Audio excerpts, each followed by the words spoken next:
这个月我们讲到了建立人际关系更好更有效的方法，那这一集就让我们来分享一个不败的技巧 Making people feel good。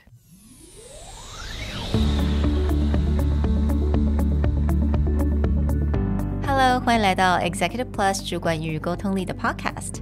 I'm Sherry, an educator, certified coach, and style enthusiast。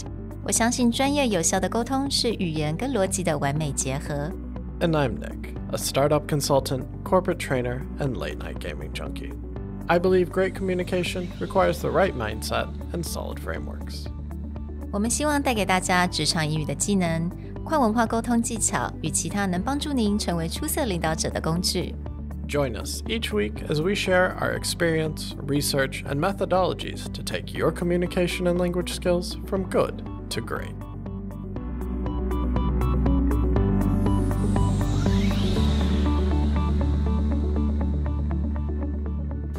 Hey everybody, welcome back to the Executive Plus podcast. In this month, we've been exploring the idea of social ties and networking, and especially the idea of weak social ties and how you build connections with people very quickly over short periods of time. Well, we wanted to get into a topic that we touched on back when we discussed charisma, the idea of mirroring. But taking mirroring beyond what most people think, which is just physical mirroring. If you're having a conversation and they sit up, you sit up. If they move around, you move around so that they just feel that you're in tune. But there's a lot of other ways that you can explore mirroring other than just physical mimicry. 在之前的单元我们讲到 how to be charismatic even in the second language， 我们就讲到了 mirroring， 它是一个非常简单的一个小技巧，也就是我们刚刚有讲到可能这个人稍微把手放到后面，你可以稍微去模仿他一下，或者他可能说了哪一个字，那你可以用他这个字再重新的回复他。 So, oh, it's so cool. Oh, that's so cool, right? Like you actually use the same word. 那我们之前所讲到这些也就是成为mirroring. 那今天呢 we're going to expand a little bit more, not just for speaking, but also for writing as well. One of the inspirations comes from a legal study where communication experts looked at how lawyers would mirror judges, and that if lawyers used wording and phrases and the thought process of a judge, they actually had a higher chance of winning than if they used their own terminology and their own thought processes. Within these, you end up with not just the physical side, but also the mental side or the written side. In one article, they talk about there are 4 elements or ways to measure similarity when you are in the mirroring process. So the first is that analytical thinking.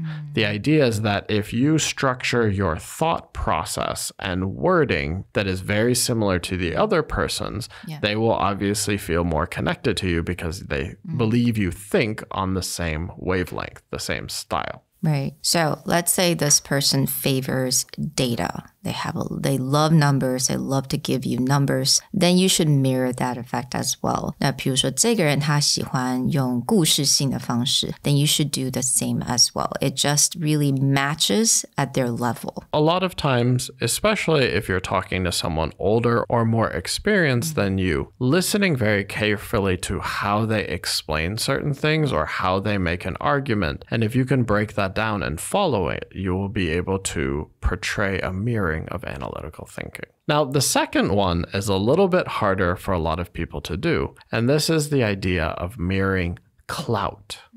Clout is basically the power or the confidence someone has when they walk into a room. When you just look at someone and be like, yeah, they belong here or they know what they're doing. That's also a sense or feeling of clout. 我觉得简单用中文来讲就是一个人的气度了。虽然 confidence 是在讲自信心，但我觉得自信心有一点点 vague. It's a little bit hard to say like, oh, I'm matching your confidence level. 因为有很多人看起来很 confident, 但其实他并不 confident. But I think it's more about that energy. Like when you walk into the room, you feel like your presence, it's there. 那我觉得这个部分就是你要怎么去 match 这个人他的这个所谓他气度的这个 level. Right. Andrew and I have talked a lot in presentation about comfort over confidence. And so matching someone's energy level, if they look comfortable, then try and bring that comfort energy. But if this person seems like maybe more aggressive or a little bit pushier, you also have to rise to that level for them to respect you. Right. So a simple example of that is a while back, I was in a meeting for a potential new client. And that client, to be honest, was quite arrogant.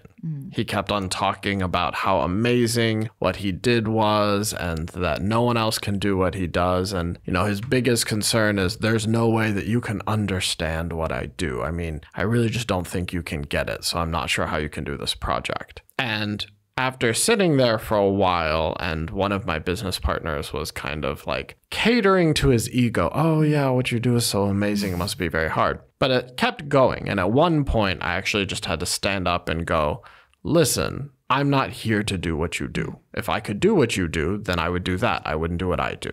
What I'm here to do is to tell you, I can help you explain what you do better than anyone else you will ever find. And as soon as I kind of went up to his, let's say, arrogance level of like, I am as good at my job as you are at yours, he finally kind of had that respect. And then he backed down and was like, oh, okay, yeah, I think we can do this project. Now, I think the third tip, it's authenticity. And it's a little bit different from, let's say, clout, right? 刚刚我们讲到是一个气度，他可能是这个人他有一点 arrogant， 他觉得比较自负一点，他觉得他自己很厉害。但某一些人你会发现他比较喜欢接地气一点。They're more like authentic, they want to be a little bit more raw. 所以其实我这个 example 跟 Nick 就有点不太一样，有点相反的。For me, because I came from a corporate background, I dress, no one can see me now, but I dress the way I dress. I don't dress to impress anyone. I dress for myself. 但是通常我都是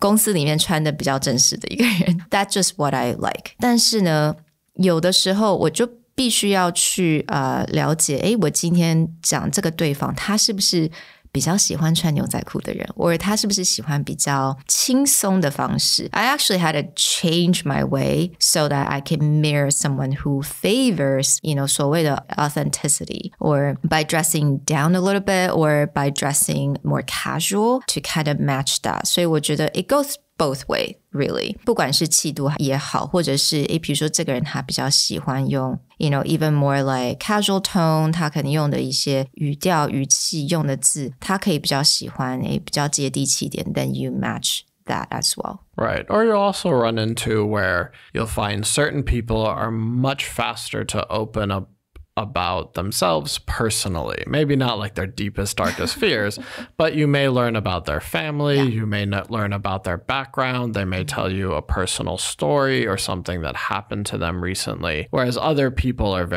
this is business.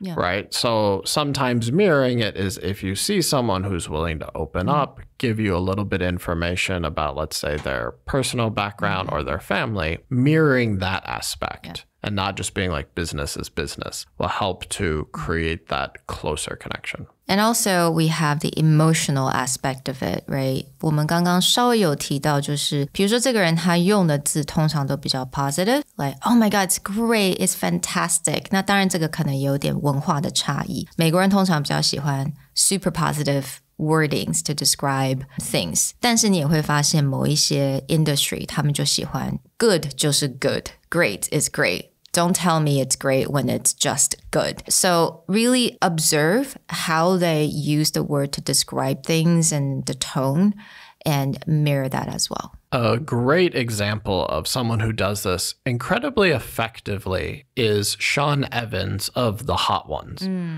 Sometimes he does it to a point where I think it's over the top, but the effect you see in the interview is perfect because his guests are celebrities. They're people who are used to getting what they want and being treated with reverence. And he's giving them excessively hot sauce that makes them sweat and cry. And so jokingly, a lot of them will be like, you are a terrible person. I can't believe that you did this. I mean, this is so hard. And Sean Evans will be like, yeah, I know. I'm so sorry that we, gave you this sauce and we're pushing through, but I'm here with you. Or if they get really excited, be like, I'm going to push through this. I'm going to get to the next swing. I'm going to complete this. I won't drink any water. And then Sean Evans will be like, yeah, I think you got this. I think we can do this together. Let's get to the end together. Any tone that they take, whether they take like a negative or sarcastic tone, he will immediately mirror it back to them. And if they go like super positive, optimistic, I can get through the hot sauces, he'll do that with them. He like exactly mirrors, and you can see them feel connected. Like he's building an atmosphere. We're doing this together. Now, moving on to writing, 我们之前都在讲的是 speaking 的部分呢。In terms of writing, there are a couple things. Then I think for now, maybe we can specifically talk about emails because that's probably the most writing we will ever do these days. Something really quick. 如果你的同事跟对方他很喜欢用 bullet points, 拜托 mirror that. It's very unlikely that this person will like to see long paragraph in your reply. So essentially the idea of however they structure their content, structure it back to them that way. If they like bullet points, you give your answers in like a sub bullet point in a different color. If they like paragraphs, then answer in a paragraph and just put it in a different color. But again, they will feel your communication style is the same. Yeah. If someone sends you a bullet point list and then you send them a bunch of paragraphs, they'll just be like, oh, why can't you just tell me the point? The other half of that would also be back to what we talked about in authenticity is if you see someone is adding a little bit of a personal touch, like an anecdote, they ask you, how are you today? How's the weather in whichever city you're living in? It's always nice to reply in that way. If they're being a little bit more friendly, then you be a little bit more friendly. If they're straight to the point, no small talk, chit chat, you just in your email, straight to the point, no small talk, chit chat. 那在写作来讲，其实你也可以感受到这个人他喜欢用的一些字去强调他的感受 right? Again, like with speaking, we mentioned something similar is this someone who wants to project a lot of energy? 他喜欢用很多的一些形容词啊 like incredibly well 来像这样子的形容词去形容一件事情呢？还是呢他不喜欢用这些形容词，他喜欢 straight to the point? 那我们都可以感受一下，那我们也可以来 mirror这个部分，因为其实在写作来讲，这个感受也是非常重要的。So do not forget the feeling aspect in writing. I really like that last point because I have been talking about this for years in terms of a lot of people are like, okay, what's the best opening? Do I write dear? Do I write hi? Do I like to who it may concern? And then how do I close? Because I feel like the only place in the world that I see the term best regards is in Taiwan. So many people write to the point where now people write BR. I'm like, Which really? is like, just don't write it. So a lot of people ask is like, okay, how do I open? How do I close? What should I write? For me, the absolute best answer to everything is just mirror whatever they wrote. If this person says, dear so-and-so, just write back, dear so-and-so. If they end it with best regards, end it with best regards. If they end it sincerely, end it with sincerely. Mirroring is also a really easy and lazy way to make sure that your email matches the other person. You don't have to think a lot about it. You don't have to think about the formality. If they say hi, you say hello. If they say dear, you say dear.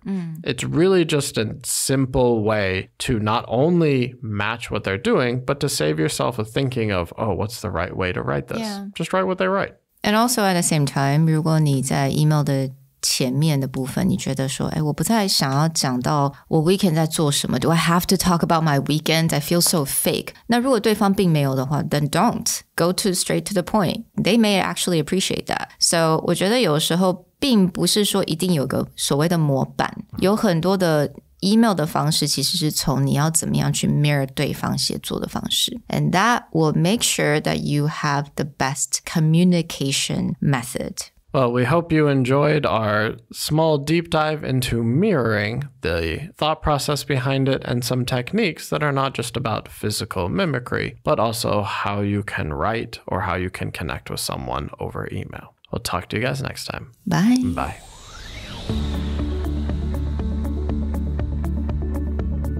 The Executive Plus podcast is a Presentality Group production. produced and hosted by Sherry Fang and Nick Howard. You can search us on Facebook, 主管英文 Executive Plus. You can also find us on Instagram, Communication R&D, and email us at sherry@epstyleplus.com.